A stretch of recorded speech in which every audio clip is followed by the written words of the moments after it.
What's up, everyone? Carmen Denisco here, the Shark Tank Effect. We have an awesome show planned. We've been getting some great guests on this season. Just want to remind everybody, please go on out, subscribe to the show, leave a rating, leave a review. If you want to hear something special, you have a question, whatever, send it in to us, and we'll be sure to get in touch with you. Let me bring on the man of the hour, king of manufacturing, Shark Tank winner himself, Mr. Christopher Guerrero. Chris, what's up, man? Come on, how's it going? Like I told you, man, we need to get like a pre-Shark Tank effect podcast because we have so much fun before we actually go live. We were just talking for 15 minutes. That's the show. Exactly. So now we got to recreate it. But hey, like I said, we've been having great guests. The feedback has been amazing. The information that's shared, people are telling me it's like so invaluable, right? Like companies are charging big money for this. We've got real winners, real entrepreneurs who have been extremely successful, including our guest today, Yeah, yeah. right? And it's been amazing. So it's great information back. And of course, now we're getting so many national shows. It's really growing to be a big brand. And you know, the next big show for us outside of the one in New York City, the founder made will be the Super Zoo, right? Yep. And it's pets. It's all Yeah. pets. But again, Huge. we're going to have another big group of entrepreneurs, successful Shark Tank winners that'll be on panels that you can pitch to. So Yeah. it should be a lot of fun. And don't forget about the beach party. No, oh no, not the beach party again. Jesus. Yeah, well, I've been hearing about this beach party. I'm bringing my surfboard. I'll be ready for it. But the great part about all this, what's happening is it's definitely the guests. It's definitely people you're bringing on the show. I mean, I've been podcasting for 2015. I used to have to grab people and tie them to a chair just to listen to the show. Now there's people listening. It's awesome. It's so great. Yeah, I mean, we just did some numbers on the stats. So we had, on one of the podcasts just recently with Dara, I think we had over 10,000 downloads in less than 45 minutes. Yeah, I passed So, out. It's so people crazy. are like, Crazy. people are wanting to hear it. So let's not talk about that anymore. Let's talk about our guest, Yes. Tiffany Hey Krumins, who guys. is she's like Dara. She started Shark Tank. She's huge. Huge. I can't Very believe she's on the first show with us. episode, I was the inaugural guinea Shark pig, Tank. right? I was the guinea pig for all of you. Hey, listen, Tiffany, you're a good human outside of being like a great entrepreneur and an inventor. I want to talk about you for a little bit. I want you to spend the next, I don't know, 10 minutes. We don't have enough time today for Hour. you, but I'm just saying we don't have enough time for you personally because you have done so much. I mean, not just in inventing or being on shows. I mean, your background, your bio is incredible. You're a mother of these Yes. amazing children. I met your husband. Your husband's a cool dude. Like all of that plays a part in what you do in your life. So let's talk about you a little bit. How did you start out? How did all this get started? So I was a caregiver for children with special needs. That was kind of my happy place. I enjoyed my job. I actually loved my job. I didn't have this big dream of going on Shark Tank because it didn't exist, or manufacturing products, any of that. I created my first product solely to use on the little boy that I worked with and cared for, who is now like family to me. He's now this tall. He was a toddler when I worked with him. And he had a hard time taking medicine. I had a light bulb moment. I invented Ava the Elephant, my first product. And Ava basically hid the medicine dispenser from him, had a little voice. And I took it into work specifically to use on him. I mean, just, give it a shot. It was made out of fabric and sponges and like the insides of a recordable greeting card. And I just wanted to make it less painful for him. And it worked. It worked so well that I was just like, wow, okay, that's pretty insane. But didn't think about launching a company. Wow. And so then months later, we had used this little prototype essentially on him. And a friend sent me, who knew the success of it, sent me a casting from Craigslist of all places.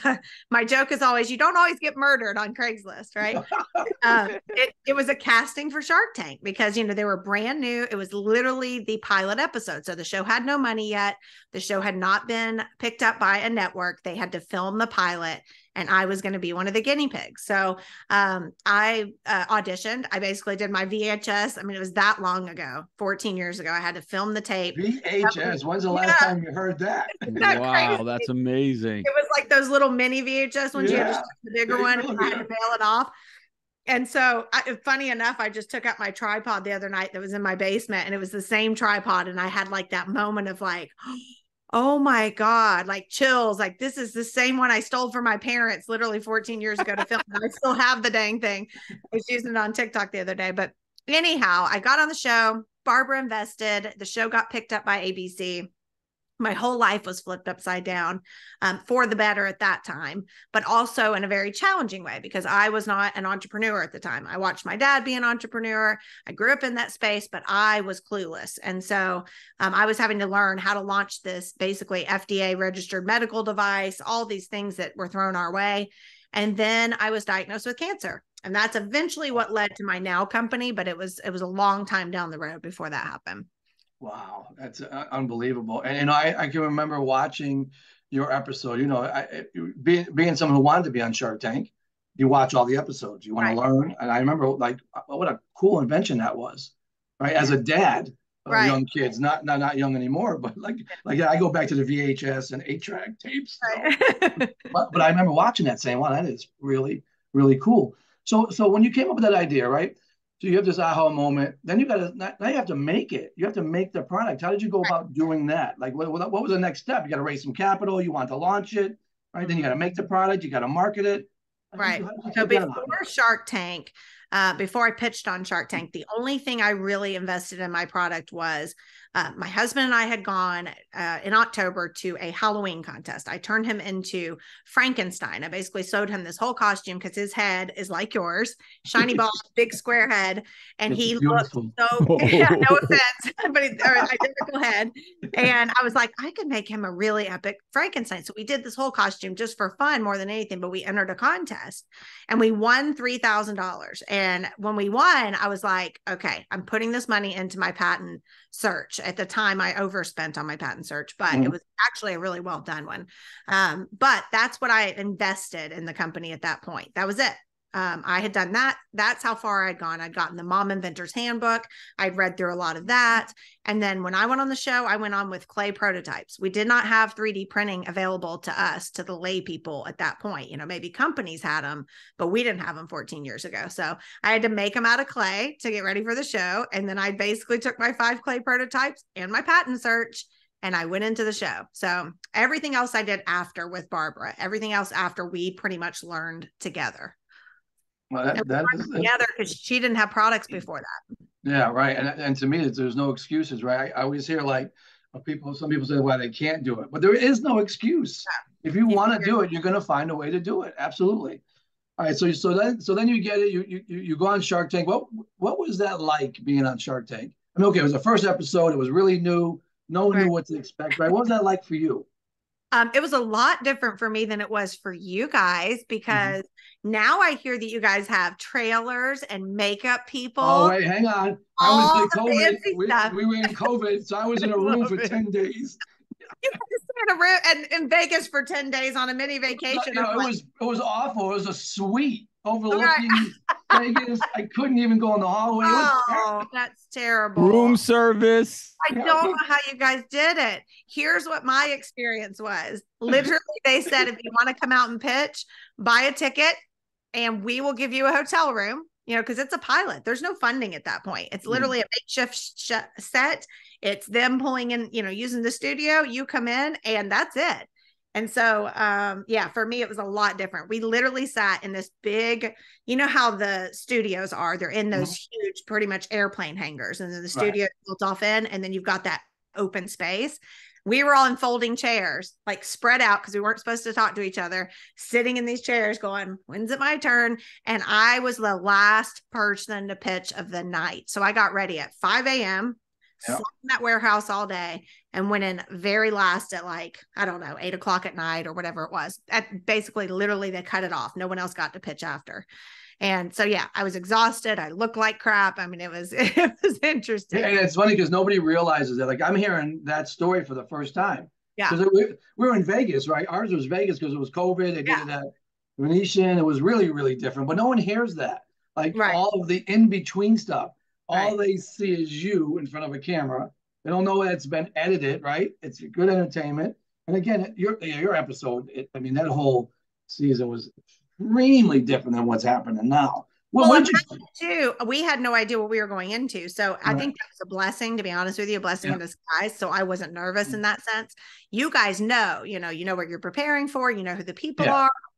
I literally walked in and they gave me 5 pieces of paper and said, here's who you're pitching to. And I'm like, literally an hour before going, okay, well, I don't know any of these people, but okay. And it was just kind of blind, walk down the hallway, stand there, say your pitch and respond. And that was it. So how much time did you get to prepare your pitch? Because that's also a big caveat now, as a pitch is like really elaborate, goes through a lot of editing. Like a whole production now. I want to say I had 2 weeks or something, and I practiced around the clock. But again, I didn't have a business, so I think it's a lot more challenging for someone who has to come in with numbers and sales history. I was coming in literally with an idea. Here's my idea. Take it or leave it. Do you want to invest? There wasn't a lot to argue, so there wasn't a lot to edit because it was just my story, basically. Yeah. All right. So you go in there, you end up with a deal with Barbara. Right. Who, by the way, I met, and when I was doing my Good Morning America Shark Tank, I met Barbara. Okay. Yeah. She was a sweetheart. Absolutely enjoyed. Hilarious. Yeah, enjoyed being around her. So what happened afterwards? Everyone did a lot of due diligence, right? Before, with like now, it's a lot after. So walk through that a little bit. Yeah, so she did due diligence with me, but definitely nothing like they do now. I mean, it's a lot. Again, they're breaking down companies. With mine, it was like, do you have a good background? Do I like you? Okay. Background checks and that kind of stuff. Yeah. But, Social Security, all that. So we started working together. We hit like countless obstacles, you name it, we went through it. So basically, Barbara had never launched a product before me. She was known in real estate. She was very, very successful in that space, but new to products. So we were figuring a lot of this out together that first like 3 months after pitching. So we pitched the pilot episode. We had not 3, up until we aired was about, hold on, I hear my kids. I just want to make sure everything's good. About 9 months basically to launch this product, get it ready to be on air in September or in August when it aired. And so, we dove in, and then we did so many things wrong. We paid for a whole container at one point when we were shipping product over. Somebody quoted us and they said $5,000, and we're like, all right, $5,000. I guess that's what it is. And we found that, it wasn't until later we learned there were less than loads, and we could have been in, with a million other products and paid 1/6 of that. So lots of little rookie mistakes like that we just didn't know. Our deal with CVS was terrible, absolutely terrible. And it really just taught me a lot about what retail looks like and how you need to set it up. And so a lot of lessons learned, a lot of victories. Obviously, we had a lot of really good highs, but a lot of lows. So I love hearing this because it's not always sunshine, right? And that's where like people in their own mind, I hear so many people overevaluate their companies, and it's great to be excited and want to achieve that. But when you start believing that, that's the real problem, right? Yeah. Like knowing you made a mistake and learning from it, that's the best thing you could ever do. And learning from all of our mistakes. The people think that Walmart or Target or any of these retailers are the holy grail. I'll get it in the store and the rest is history.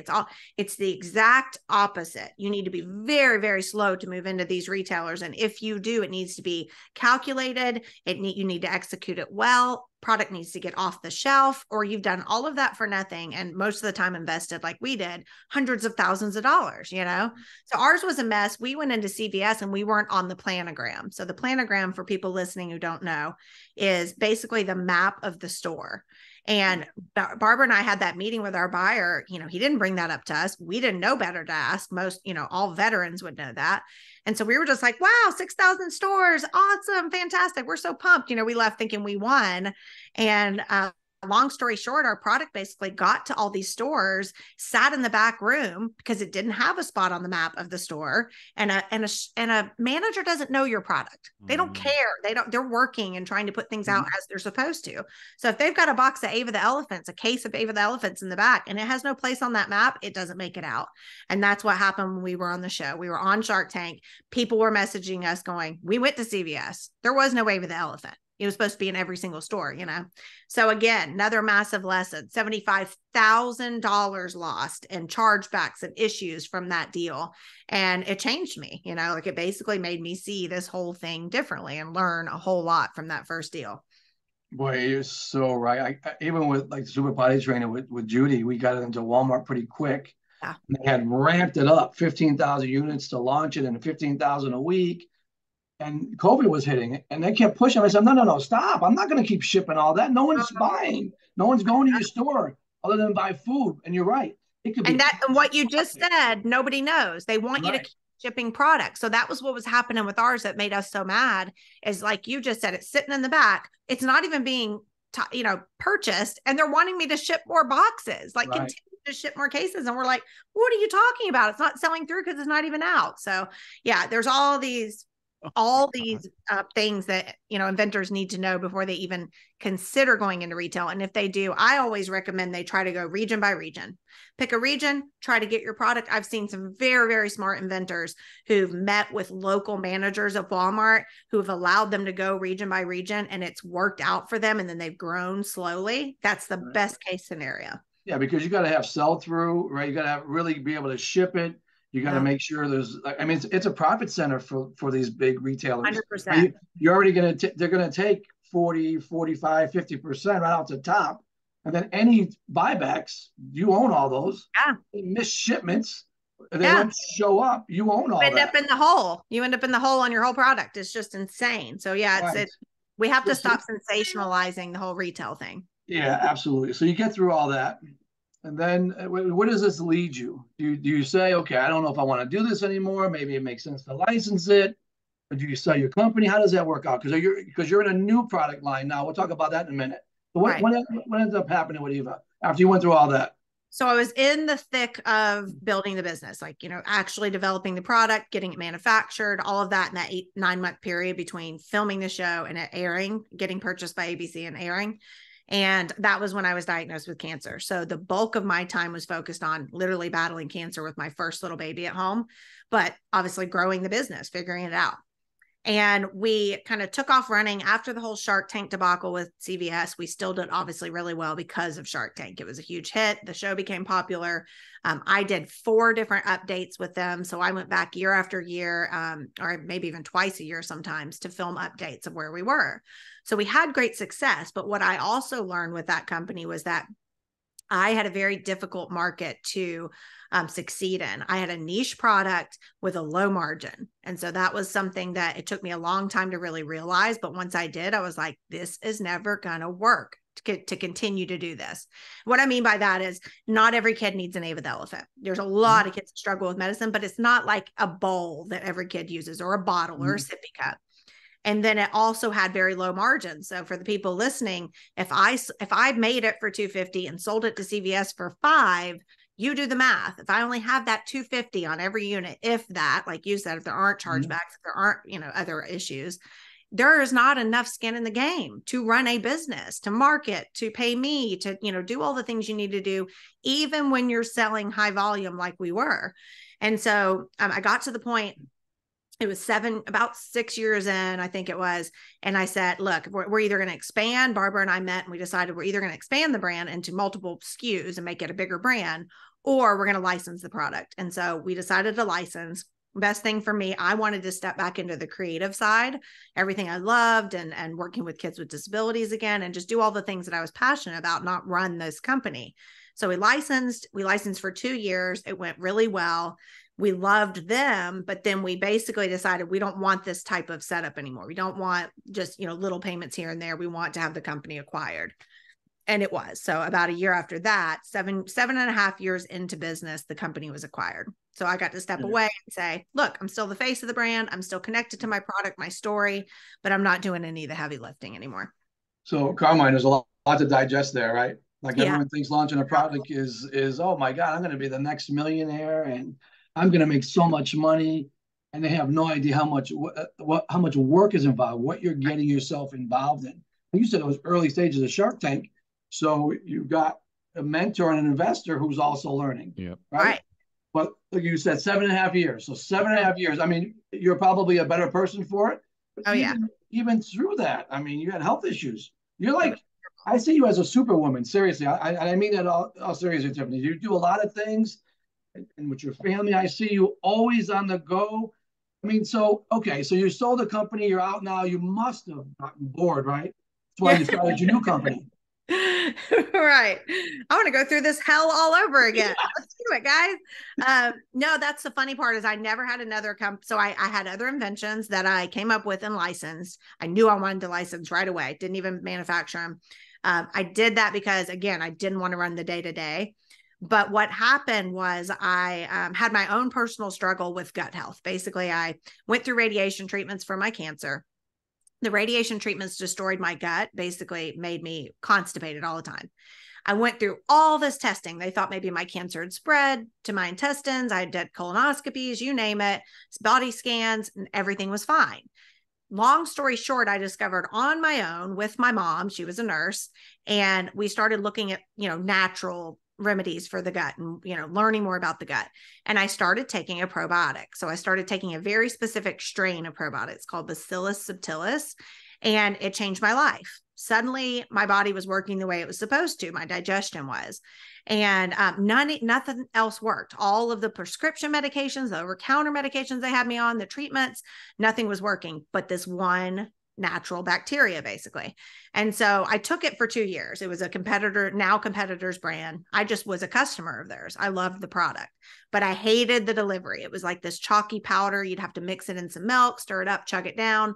All the powder would be stuck in the bottom. The delivery was terrible. And so after 2 years of literally ordering that product on subscription, it came to me every month.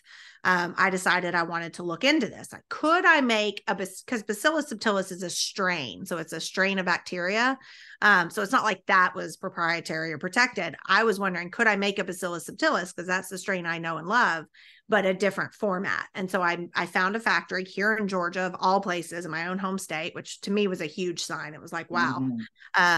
Sat down with them and said, this is what I want to do. Can I create a different version? Will it be a juice? Will it be what will it be? And we ended up doing all these discussions, starting development. COVID hit. So we stopped discussions again. Wow. Everything was off the table because we didn't know where to spend money or if we should or what was going to happen. And then after COVID kind of cleared up and let up, we started development again. And then we launched the company a year and a month ago. So now I have my own company of instant dissolve Bacillus subtilis. And I can tell you from personal experience, I use it. It's amazing. I mean, it's really like nothing I've ever had before. It tastes great. It's not chalky. It's honestly, it's perfect. And we had it at one of the shows, I think the Inspired Home show, and I haven't heard one negative feedback on it. It's absolutely amazing. Yeah, we're really, really proud of it to be able to get on and have people say, they were in the position I was in. And to me, it's really profound that both of my companies came from a true need of mine in that moment. It wasn't something I set out to make money with, or I'm going to hit it big. But I will tell you, when I looked at this product, I looked at it through the lens of what I learned with Ava. So I was able to look and go, oh, wait, this does have good margins. This is a giant market. So now I get chills just saying that, because it's like, okay, this is something that's worth going after, because I know I can develop other SKUs and I know I can make enough margins to run the company and live all these dreams I want to do with, young adults with disabilities and all these like big picture things I could never do with Ava. I knew I could do with this one. So that's why, it took all those check marks for me to say, okay, I'm going to commit my time, my money, everything. What I find pretty cool, I watched you launch this literally before I really knew you. I watched you launch it, and now I watch you today. It's like, it's unbelievable, the growth you've had. And I even watch you talk about a sensitive subject. It's actually shapes of your bowel movement, right? Like Judy Edwards, it's the funniest thing. I'm good friends with Judy. And she talked about, have you pooped today and all these different things. I'm like, Judy, how do you do this? She goes, it wasn't easy in the beginning, but it's something that's very important. It's so important. Talk about it. You make it so natural. You make it so easy. So talk about that a little bit. How do you do that? I've been to, how do you do that? Was that a joke? You caught that. I've been on my TikTok lives and everything comes out. I'm like, this is a solid. And then I was like, oh, every time it's like, okay, Tiffany, focus. No, I created these. There's a thing called the Bristol stool chart. So the Bristol stool chart basically shows you what your stools should look like. And as embarrassing as it is, everybody needs to be looking at it and going, am I healthy? Is my digestion healthy? And I was shocked. I got on TikTok live, the live feature of TikTok 2 weeks ago in a few days for the first time ever. Got on, started having this conversation with these clay prototypes of these stools. I'm like, this is not good. This is constipated. This is good. You want to look like soft serve ice cream, and like going through the whole thing. And the conversations blew my mind. I was able to sit here and talk one-on-one with hundreds of people at a time saying, oh my God, yes, this is miserable. Some of them said they didn't go to the restroom, but once a month, once every 2 weeks. I mean, just really, really bad constipation issues, or the other way.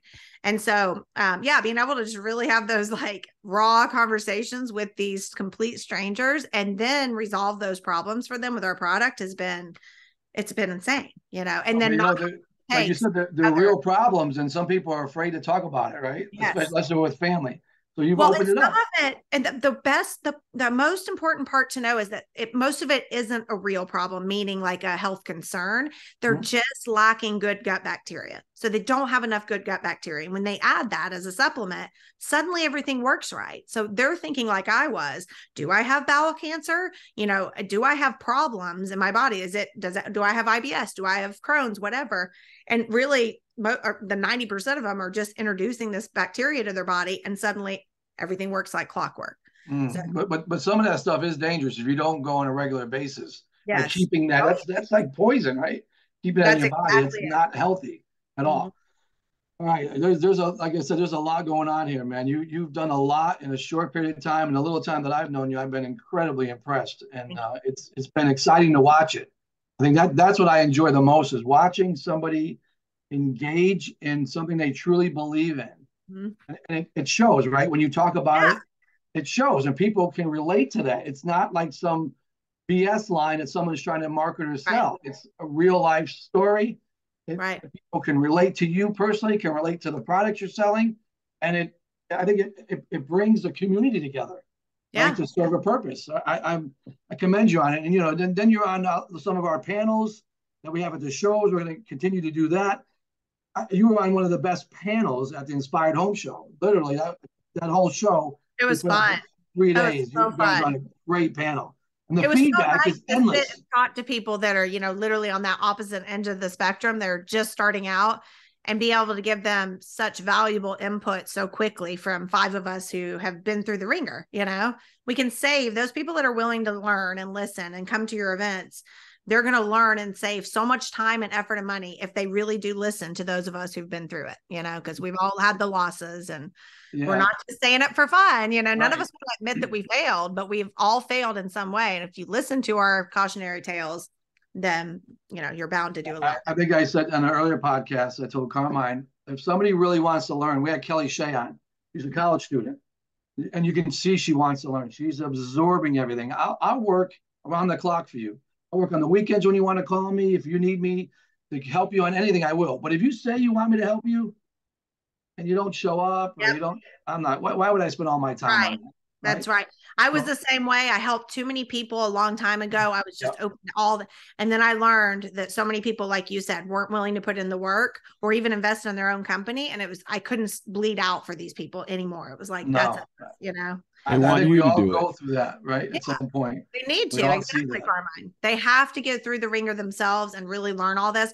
That's the same way I am with this company. So as much as I could have with the second brand handed things off, I did every single part of this company because I wanted to know it front to back. I don't want anybody else having that information or building that part of the company. Eventually I'll hand it off to somebody, but you don't do that in the beginning. You need to be learning all that as a founder. Tiffany, where can the audience find it? Getopu.com, or join us over on TikTok it's at Opu Pro on all social media handles. So I think you want to watch it live. It's entertaining, definitely. That's great. So cool. So TikTok has really come a long way that you can now actually buy right on TikTok. It's insane. So we did a shop. We set up our shop 2 weeks ago Friday. We've sold over $20,000 worth of product through the shop. It's just blowing. Yeah, they can. So what's so profound about it is I'm sitting there talking to these people. They'll have a question. Can my 2-year-old take it? Oh, good. Click, buy, or they have bigger questions, about the strain or, how we manufacture it. And I'm able to just instantly answer those questions, and they get any concerns, are gone, and then they purchase the product. So it's really, amazing. Really cool. Yeah. And I see you have a guest on every now and then, a family member. Oh yeah. Your dad. Talk about that. I would kind of close the show up, but Yeah. like, how does that working with your dad? That's got to be pretty cool, right? I always find Oh like getting to my work on my kids God. is so. It is like the highlight of my life to get to work. So my dad's my best friend. We're exactly alike, which can be bad in this company because we're both creatives and not like the ones that want to do the numbers and things like that. But we launched this company together. He is very big in wellness. He's always been a very healthy person. He served in the military. He's a very strong person. And when we lost my mom a couple of years ago. We had to shut down his business. So he had his own company for 35 years, ran it successfully with her by his side because she was the office. He was the hard labor. And when we shut that down, was about the time we were talking about launching this company. And so I was like, okay, let's do this. You know, he was going to invest $10,000, which was really big for him at the time. Having lost my mom, sold their farm, all that. We were going to invest a lot more to, you know, bring it to market. A couple $100,000 had to go into it. And we decided, let's do this together. And so he's still working full time. He went from owning a company to working under the same county that he did that work for, which is fantastic. He already knew the people. But my goal with the company is to bring him home. Like I want him here working with me, whether it's helping with the kids or, you know, running samples to people or whatever it is, because he's 69 years old. So he's getting to the point where he would never want to retire. He just is too busy like I am. But yeah, I hope to bring him home. I can only hope my kids feel that way about me. Yeah. Seriously. Because I mean, that's such an important thing. Like I find like having my kids worked with me, they've heard all the stories, right? Then they actually worked with me for a while and they saw the before results, the after results, right? And they hear the results of the people, how much better it is to work here. It makes you feel great. Yeah. Right. And now watching them grow and become bigger and better and learning, taking the information and bringing it to a company where their bosses are like, wow, where'd you learn all that from? It's knowledge. So I think it's cool. It's really cool to be able to do that with your family. And then to give back to him in any way that he's given to me my whole life will just be, you know, that'll be a big celebration to be able to bring him home and have him not driving, working all day and all that. So, well, Tiffany, I can tell you your story is absolutely amazing. I say that, I mean that seriously about being a superwoman because I know you have a pretty good sized family. Yeah. And you now, you know, like I said, you must have got bored, right? That's why you started a new business. And to take I'll tell you though, I do have to say this company has been a true pleasure. Like, and it only comes from all those lessons I learned before. Right. So it was like, nope, not going to do that. Not going to do that. Like retail, for example, not going into retail, not anytime soon. If we do, it'll be one select retailer. We're going to stick to the whole direct to consumer. It's working well for us. So having taken all those terrible lessons and poor Barbara, her money that was lost, you know, I won't do that this time around because of what I learned. So yeah, and I say that now, like the older I've gotten, I'm not happy about getting old, but what can you do, right? It is what it is, part of life. But the knowledge that I have now of what I've learned and launched and been a part of, man, I feel like I have answers to just about anything that I need to know. And if I don't, I know who to call or where to get it, right? And having done what you and I have done, you almost feel like you've lived like 10 lives in some ways in the best way, right? Because you're living through these companies or developments and it keeps it exciting, right? It definitely does. So thank you for everything you do. Thank you for what you do for us in the inventor community and for all the things you're doing to help people. It's absolutely amazing.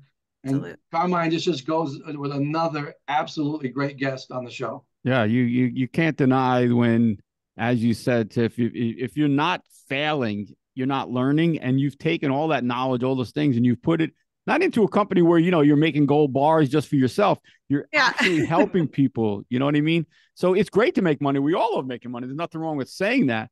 But you get to go to sleep at night knowing that there's people in the world utilizing your product and it's helping them. It's such a cool idea. You know how people have love languages? Like, I think you have the same in companies.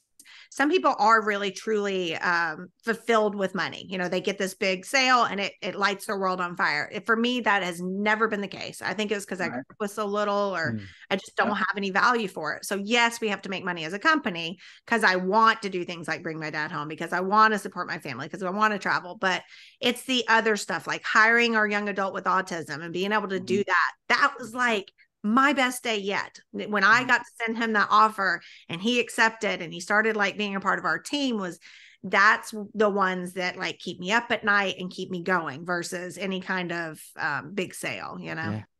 Yeah, and the money will always follow. When you do the right thing and you're a good person, the money will always follow. Yep. That's just how it works. No doubt. No doubt about it. It's great. It's awesome. So cool. Thanks, guys. Tiffany, did great. Soon. I'll see. Hopefully it's super, right? Yeah, absolutely. Yeah. We're going to see either way. We're going to see either way. We'll keep you in tune with what's happening. Let us know if we can help with anything. Always pleasure to meet up with you and talk about these things. We could go on for an hour easily. There's so many more questions. Florida again soon. Let's all get together in Florida again soon. That's awesome. Love it.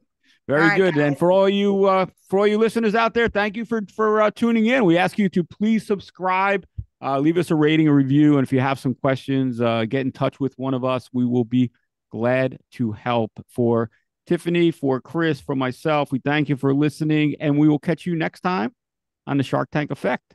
You all take care.